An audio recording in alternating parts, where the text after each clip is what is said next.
Idiro Rahman donay ma di yoolay.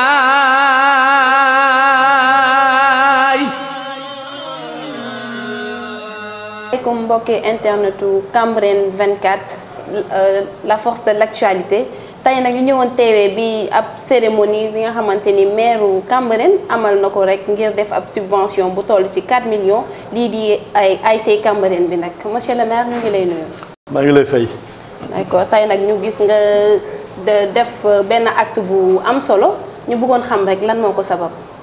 waaw ginnaaw bu ñu santee yàlla julli ci Seydina Limaamu alayhi salaam ñu ngi ñaanal suñu xalifa bi fi génn àdduna fan yee passé muy Baye Ablaye Thiaw Laye yàlla nag yàlla yërëm yokk leer yi taanu ci barkeem di massawu Cambérène gi yëpp waaye di ñaanal xalifa général bi ko wuutu muy Seydina Mouhamadou Makhtar Laye di ñaanal yàlla oyofal yen bi yàlla jàppale ko ñun ñëpp ñu topp ci ginnaawam yàlla may ko wér ak gëleen bëbët yi di nuyu waa Cambérène gépp góor ak jigéen mag ak ndaw waaw ni nga ko waxee tey dañu ñëwoon fii ci mairie bi di def cérémonie traditionnelle remise fonds enfin subvention à l'ASC Cambérène et donc jox ko président ASC Cambérène muy tonton Mbaye Fall waaye ci teewaayu chef de village Baye sañu grand-père Doudou Anne ak conseils municipaux yi délégué de quartier yi Pape Dieng nekkal leen fi délégué de quartier Mbane ak comité directeur bu ASC ak ñëpp daal di gërëm ñëpp koo xam ne rek teew nga fi tey bàyyi sa soxla tey ñu ngi lay gërëm di la sant lii nag yàgg nañ ko def waaye xëy na daawul am ci forme bi parce que man ku ma xam-xam ni daaw ma sax filmer daaw bu su ma daan def nii dama leen koy virer seen compte rek mu jeex waaye c'est la première fois ñu def cérémonie bu mel nii lii nag jamono ko laaj amaana su ma ko deful woon ñu bari daañ ma mere ndax dañu bëgg muy fës waaye nag man yàlla mënaloo moo loolu c'est la première fois ma def ko waaye nag naka jekk lu daan def la ndax dimbali jeunes yi dimbali ASC mën a génn ci ay jafe-jafe. d'accord nga nekk maire fii ci Cambérène gannaaw taw yi njëkkoon a tuur fii nii ci ndoxteelu weeru ut bi ñu gisoon ni taw bi sonaloon na askan bi fii ci Cambérène ñu bëggoon xam yow lan mooy sa taxawaay en tant que maire en tant que autorité yenn kii ngeen tekk rek ngir loolu bu amee rek askan bi ba cee mën a sooxee. waaw sant yàlla vraiment sant yàlla baax ndax en tout cas dégâts yi amoon daaw ren ji du mën a sax amagul parce que kenn séntuwu ko ñu ngi séntu ndox mu bari nag waaye ci jàmm ak salaam. waaw ndox mi na ñëw ak jàmm ak salaam waaye li amoon daaw metti woon na ren ji ñu ngi sant yàlla bu baax a baax yi fi jot a am vraiment ay taataa la yoo xam ni daal sapeurs-pompiers yi dimbali ñu ci bonne volonté yi muy dëkk bi xale yi surtout ku nekk taxaw nga sa taxawaay ku nekk taxaw na taxawaayam ñi war taxaw yëpp taxaw nañu ba mu rafet vraiment fu ndox am rek dem nañ fa dimbali leen yóbbul leen pompe et sapeurs-pompiers yi jàppale ñu bonne volonté yi dëkk bi taxaw et ñu dindi ndox mi actuellement nii yi des rek mooy ndoxu ONAS bi mooy génn ci yenn quartiers yi am na ñaari quartiers yoo xam ne ndoxu ONAS bi la ONAS nag woo nañ leen ba tàyyi ñoom lan mooy seen taxawaay ci wàllum canalisation yi bi ko loolu mooy problème bi. canalisation yi mi ngi dem mais rythme bu yeex kooku ñëpp a ko déploré société bi ko yore muy SATAR et vraiment ñëpp xam nañu bu demee ba ministre yi ak état bi xam ne sax liggéeyam daal dafa xaw a sooxe loolu c'est pas la première fois ñu wax ko occasion bu ñu am nee nañu liggéey SATAR dafa sooxe ñu ngi liggéey nag waaye yéex na lool ndax chantier bu toll ni ay milliards et dégâts yi fi am yëpp ndox mi di lore mbënd mi am fi nga yeexamtalu foo dem benn ouvrier ñaar ouvrier ñoo fa nekk loolu nag ñu ngi interpeller vraiment monsieur le ministre ak le gouvernement du Sénégal ñu dimbali ñu ci SATAR ndax marché yi bi ñu koy attribué c'est le marché des 10 villes assainissement des 10 villes surtout villes religieuses yi Cambérène ci la bokk et ñoom ñëpp vraiment mi ngi avancé ñun li ñu seetlu gis nañ ko à la télé DG ONAS def na tournée un peu dans beaucoup de localités mais on a vu que ça bouge fii nag bougé wul occasion la et contrat bi nag c'est pas nous qui l'avons signé du maire bi ko signé ak ONAS état du Sénégal moo ko signé ñun dañu nekk bénéficiaire rek te fañ ko war a jooyee wax nañ ko bind nañu wax nañ ci occasion yu mel nii interpellé nañu fu nekk pour SATAR def liggéeyam amoon na ay temps sax moo dafa arrêté woon xam naa dafa amoon ay problème xam nga yan problème la amoon waaye liggéeyatul woon mais bi ñu demee seeti DG ONAS waxtaan bind le sous-préfet le ministre tout ça gis ne ni am na évolution mais ba léegi daal ça va à un pas très ralenti te loolu baaxul ndax gis nga ni muy def te bu ñu sañoon daal mu féete boor ndax dañuy sax boo xoolee dafa mel ni sax tey bu ñu defee Cambérène 1 matagul Cambérène 1 sax matagul dafa gënu couverture bi yëpp waaye surtout Cambérène 2 laalaguñ ko xam nga nag loolu day xaw indi jiixi jaax bu dee dañu am 1 ak 2 nga def 1 te dafa 2 loolu dafa xaw garaaw ndax te ñun kenn xamewuñu loolu ndax yaata leen sax xëy na may leen gan yi loolu moo fondé dëkk bi donc tey buñ sañoon sax Cambérène 2 la ñuy jëkki soog a ñëw fii donc tey ngir yàlla vraiment nañu defar liggéey bi mu àgg. d'accord nga nekk jiital bokk moomeel bu Cambérène nag rawatina nga nekk fi pour askan bi bépp ñu nemmeeku ni résultat examen yu si bëri génn na ñu bëggoon xam rek yow lan mooy sa taxawaay ni nga fas yéenee gunge ñi nga xamante ni ñooy ndongo daara ci secteur éducatif bi vu que def nga ko ci wàllum sport bi ñoom nan nga leen fas yéene gunge. waaw ñu ngi félicité vraiment xale yi nga xam ni jàll nañu si am nañu résultat di ñi am bac ak ñi am entrée en 6e et 2e tour BFM actuellement ni c'est en cours. maa ngi sëpp léegi Seyna Issa xale yaa ngi def ñu ngi composé di ñaan yàlla rek ñoom ñi composé te yàlla na yàlla defal ndam ñi nga xam ne nag am nañu ndam si bac bi ak CFE bi ak entrée en 6e yooyu moom génn na ñu ngi leen di félicité vraiment ñi amul ñu leen wax ni nañu gën a góorgóorlu ndax examen loolu la examen da ngay dem xamoo di nga am xamoo doo am loo xarañ réussite bi nag yàlla moo koy si loxo yàlla la ndax lu sotti yàlla la waaye nag di leen wax ne ñi nga xam ne amuñu nañu góorgóorlu ay xale lañu demaguñu bàyyi nekk ay mag yooyu nañu tantewaat c'est possible nañu tantewaat du gàcce du dara ndax yàlla mooy joxe amaana jox na wékki bu subaa mën na nga jox keneen nañu gën a góorgóorlu loolu daañu prévoir benn journée bu ñu tuddee journée de l'excellence journée de l'excellence pour primer les meilleurs élèves waaw ñu jàll CFE ñu jàll entrée en 6e ñu jàll BFM ñu jàll bac loolu incha allah xam naa peut-être que daal un peu avant la rentrée dañ ko prévoir fii incha allah def cérémonie bu mag ak de jox leen ay prix et remercier les enseignants les directeurs d'école ak yooyu encadrement bi remercier seen ay parents mais surtout remercier ñi nga xam ne tamit ñoo jàll ci examen yi incha allah dañ ko prévoir ay xam naa daal fin septembre. fas yéene ñu bëggoon xam rek naka nga leen fas yéene gunge ndax daam nañ di ko nemmee ko ci yenn mairie comme élèves yi nga xamante ni comme résultat bac yi pare nañ fi nga xamante ni mooy cycle secondaire. ñu fas yéene dem université. waaw ñu bëggoon xam rek yéen lan mooy seen taxawaay ci secteur éducatif bi concrètement lan ngeen ciy def fii nii ci biir Cambérène. waaw xam nga li olof di wax naan li duuf si nag bi xajul si ci cin li. xam nga maire yi du amul budget boo xam maire yi c'est pas l'état. nit ñi des fois dañuy yaakaar ne li état man maire yi mën na ko. état mooy yóbbaale maire yi. xam nga tey su maire yi nag waree bëggee taxaw si place yu état day daal yu doy waar. parce que léegi da ngay gis dëkk yu bari dañ naan maire bi jox na ay bourse jox na ay yooyu loolu benn jour maa ngi fàttaliku ñu ngi dem seeti Serigne Dakaru Ablaye Matar Diop damay wax si rajo xëy na mi ngi may dégg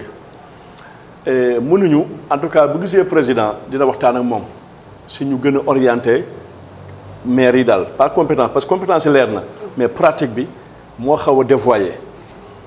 ndax état léegi les maires looy dégg defar na tali bii defar na tali maire yi mënul dafa tali compétence yu état la te su ñu bàyyee ku nekk def lu la neex mais day nekk benn imbroglio boo xam ni coono lay indi rek état moo yore planification état mooy xool jàngam fii la war a dem tali fii la war a jaar nangam mu def ko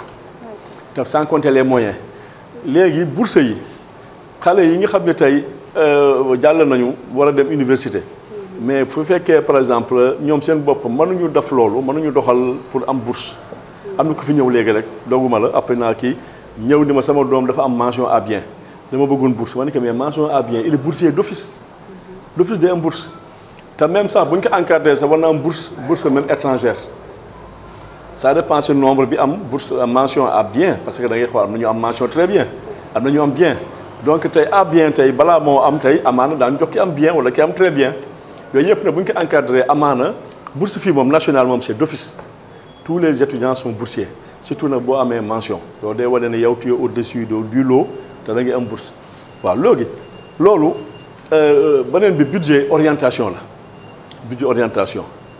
li olof doon naan ku doon may sa bopp doo jeexal dañ la naan lii nga am yow yaay xool noo koy orienté nga ni kat lii ma am si at bii damay xool damay privilégier cette année sport bi bu déwénee ma xool éducation bi bu déwénee ma xool santé bi waaye tey nga bëgg a régler santé bi éducation bi sport bi kon kay un an ngay def kon un an ngay def rek après lépp jeex noonu la 5 ans la nga xam ne ngay orientation budgétaire lii lay def léegi nag Cambérène xale yi am bac ñoom mën na leen orienter à travers les concours à travers yenn écoles yi dimbali leen si seen encadré administrativement mais bourse moom commune du ko maye yoon sax da ko tere parce que amoo fond boo fayee see sukk boo fayee weer wi beneen weer bi dootoo fay li ñu mën rek mooy encadrer leen au niveau de l'université au niveau de l'UCAD wala yeneen université yu ñu leen orienté wala aussi ñu orienté leen si école privée yi accompagner leen si ay fournitures si yooyu yëpp c'est possible yooyu ñu ngi si alors di xool amaana sañu doole barawul waaye lu ñu mën dañ ko def ndax ñun jàngale ñu gëm te gëm nañu ni tey ñun dañu jàppale ba ñu egsi fii donc war nañu jàppale ñi nekk suñu ginnaaw wala suñuy doom wala suñuy jarbaat loolu la ñu gëm incha allah dañ ci taxaw. gunge ñi nga xamante ni ñooy tuut tànk yi ndax jàng am na solo. waaw ñu gis ni jamono fan yi ñu génn kii di njiitum réew mi fi nekkal def na fi ab dox nemmeeku ñëw jébbal njaalam lii di xalif bi ñu ngi xam ci dox nemmeeku boobu noonu jotoon na jël ay engagement ñu bëggoon rek nga dellu si ci. waaw dañ cee gërëm def na li ko war c'est normal ku toll ni Baye Ablaye yal na yàlla yokk leeram bu génnee àdduna président bi mu koy defee fépp day dem jaale loolu def na ko mais nag ñu ko siy gërëm di ko sant ndax def na ko ba mu waree vraiment mu génn àdduna yàggul sax mu ñëw ak ñëw fa façon bi mu ñëwee ñu ngi koy sant bu baax di ko gërëm di ko ñaan yàlla lii mu ko dénk muy réew mi yàlla defal ko si ndam ak ñi koy jàppale ñëpp vraiment keroog mu def wax fa kàddu yu am solo njaal wax relation yi mu amoon nag famille bi yi mu amoon nag dëkk bi waaye yi mu amoon nag góor gi papam la Seyna laay day faral di wax naan ba mu ñëwee président Macky bi mu ñëwee Cambérène boobu ministre la woon xamul woon ne sax mooy defar kër gi te mi ngi toog ci biir kër gi loolu mbiru yàlla la di ko ñaan lépp yoo xam ne def na ko Cambérène yàlla àggale ko di ñaanal xalifa bi ko wuutu muy Seydina Mouhamadou Makhtar Laye mu Seydina Mandione yàlla dëgëral ko kàttanal ko ba yéen bi oyof yàlla tàppe xol yi defal ñu si ndam am nañ si yaakaar bu baax a baax président nañu koy gërëm di ko sant di ko ñaan yàlla mu àggale mission yi parce que wax nañ ko si biir cérémonie bi ku bëgg Cambérène la ku wekk Cambérène la parce que bu demee ba stade Cambérène bi mu ngi da koy defar à hauteur de 2 milliards pour une commune loolu bëgg commune bi la waaye aussi fonk ndawu Cambérène la loolu dañuy ñaan sax solennellement mu ñëw def pose première pierre bu naree yàgg na vu son calendrier parce que président mu jóg yombul ndax yen bi waaye tey lii dañ ko yàkkamti en tout cas ñu ngi lancé que ni mu def pose première pierre bi wala macha allah bu ñu liggéeyee ba pare mu ñëw inauguré ko wala daal la ñu bëgg ndax wax nañ ko léegi 3 hectares amatul Dakar fenn terrain bi c'est plus de 3 hectares te loolu maquette bi ku ko gis xam ni du lu tuuti du lu ndaw te loolu bu ñu ko defaree mën na changer xar kanamu commune bi waaye aussi xale yi mën nañ ci doxee vraiment sport bi en général parce que du football rek am na basket am na handball am na volley am na yëpp loolu tamit dina tax zone bi je dis même pas la commune waaye gox bi yëpp man ci suqali ko ba sport bi jëm ci kanam waaw loolu daal ñu ngi koy ñaan ndax président li mu fi def bari na assainissement bii ñu tudd nii boo xoolee boo soxlaa ndox boo bëggee branché Sen'Eau ndox dafa am lay fay frais de raccordement boo bëggee branché Senelec dafa am frais de raccordement yëpp da nga koy fay président loolu may na ko Cambérène maanaam lii bu paree bu SATA pay liggéeyam ñu ngi koy soññaat encore SATA defe naa wax naa si léegi SATA nañu dimbali vraiment ngir yàlla nañu dimbali liggéey bi àgg ñu accéléré ko parce que lu waroon terminer 2 ans on est à plus de 3 ans parce que defuñu sax 75% des réalisations loolu du yoon mais wax nañ ko xam naa ñu ngi koy topp et raccordement yi jóge ci kër yi di dem ci réseau bi yooyu dañ ko waroon fay parce que chaque raccordement chaque ménage waroon na fay parce que 42 000 président may ko Cambérène loolu waaw loolu njagleel la vraiment yëg la bu am solo beneen bi mooy la VDN normalement dañ ko réceptionné d'ici la fin de l'année actuellement travaux yi sont accélérés même des fois sax dañuy liggéey les dimanches samedi c'est automatique mais dimanche sax dañ koy liggéey donc loolu aussi am nañ si yaakaar léegi mu pare le président li mu fi def bari na te bëgg nañu vraiment tey yéene Cambérène yëpp mooy président ñëw fi keroog dafa ñëw pour jàll mais ñun dañ koy ñaan mu ñëwaat fi encore saafonteeg waa Cambérène wax ko ay soxlaam ay mbébétam lu mu si man mu def ko mënul lépp nag yàlla rek moo mën lépp waaye lu mu si man rek mu def ko te ñun xam nañu li mu yéene Cambérène ak li mu fi bëgg a def occasion lay xaar rek pour mën a ñëw exposer que autorités yi ñoo mën ko valider alors moo mën a dérouler son programme te loolu nag ku ne war na si mën a jàpp. solennellement ñu ngi koy wax que ni daal mu ñëw Cambérène. d'accord loolu la ñu doon laaj ñu lay jaajëfal nag di la bàyyi rek nga wax sa kàddu bu mujj ci yi nga xamante ni mooy askanu Cambérène. waaw di sant yàlla rek julli Seydina Limaamu alayhi salaam di ñaanal waa Cambérène gi yëpp di sa jiital xalifa bi Seydina Mouhamadou Makhtar Laye ibnu Seydina Mandione ñaanal ko encore rek ñaan du doy yàlla oyofal yen bi jàppale ko guddal fanam wéral ay cëram sàmm ko bu baax a baax xalifa bi fi génn muy Baye Ablaye yàlla na hommage bi que adduna bi yëpp rendre ñëpp ko rendre vraiment di ñaan rek yàlla yokkaleer yi fa mu nekk di sant Cambérène gi yëpp gis ngeen dëkk bi ni mu meloon c'est normal ku toll noonu boo ko ñàkkee dëkk bi waaye ku ne jàpp na si ku nekk jàpp na si commencé par njabootam di leen nuyu di si jiital Seyna Laay ñi nga xam ne yàlla dogal moo fi nekk ak ay rakkam ak yëpp góor ak jigéen mag ak ndaw ñoom ñëpp macha allah seen taxawaay rafet na li ñu def fii karoog macha allah rafet na lool. nekk benn say nekk benn ku ñëw ñu teeru ko wax ak moom si kaddu yi ñu leen xamee mooy kaddu yu sell ak yu yiw di ko ñaanal imam yi ñoom tamit seen taxawaay rafet na di ko ñaanal chefferie bi chef de village di ko ak ñi koy jàppale di gërëm délégué de quartier yi di gërëm conseil municipal bi waaye di gërëm xale yi ñëpp groupement féminin yi ASC yi ku nekk rek ubbi nga sa kër togga nga yàkk nga ndax ngi talal gan yi ñi ñëw di jaale si pendant plus de 3-4 jours ba une semaine Cambérène kenn xaju fi te foo dem rek gan yaa ngi ñëw ku si nekk rek dafa nga ko sa ganu bopp ñëw jaale ndax Baye Ablaye dañ koy jaalante kooku moom universel la waaw koo xam ni c'est national la daal personnalité boo xam ni exceptionnel ku nekk def na ko yitteem dëkk bi taxaw nañu di ñaan yàlla rek yàlla wàcce fi barkeem li mu fi liggéey yàlla sotti ko si njaboot gi ba ñu mën ko continuer mën ko téye di gërëm ñëpp rek di gërëm lii ñu def tey nag suñu bopp la ñu jàppale ndax ay ASC Cambérène du ñu football bi rek am na basket fan yee passé jox naa leen ay maillot équipe bu handball bi aussi maa ngi leen di préparer ay maillot ñoom tamit waaye lii du guléet bi ma koy waxee sànq rek tey la ñuy def cérémonie bu mel nii filmer kaag yooyu waaye daaw ñu filmer naka jekk noonu lañ ko daan def bu ñu daan jox jàkka yeeg yooyu yëpp dañu daan jox mais yii yëpp mosul am ndax man dama gëmoon ñi rek booy joxe yàlla tax ngay def waaw yàlla tax ngay dox waaw waaye amaana tey samay conseil wala samay am du jàmm ñoo mën a defal lu mel nii moo tax waaye naka jekk daaw ma ko def waaw vraiment di gërëm ñëpp di wax ni mënuñu lépp nag waaye lépp lu ñu man Cambérène daal mooy suñu raison de vivre Cambérène amuñu lu ëpp Cambérène te lu ñu am lu ñu defal Cambérène yéen nañ ko lu ëpp lool waaw lu ñu def fii rek yéen bi ëpp na ko amaana doole ji moo bariwul waaye nag lu ñu am rek Cambérène lañ ko yéene te incha allahu rabbi li ñu war a def yëpp bu soobee suñu borom dañ ko def di leen gërëm di leen sant. ñu ngi lay jaajëfal maam Amadou Samb nga nekk maire Cambérène comme ni nga ko waxee rek nee na Cambérène nag moo ko yor lépp lu mu am yéene ko Cambérène ñu doon teewee li nga xamante ni cérémonie la mu doon def ab subvention à hauteur de 4 millions jëmale ko lii di ASC bi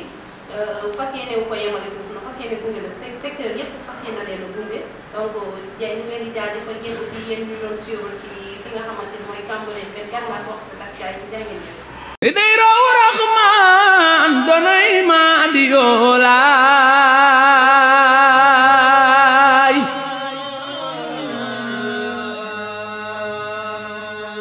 ba yaram balaqoo ba tey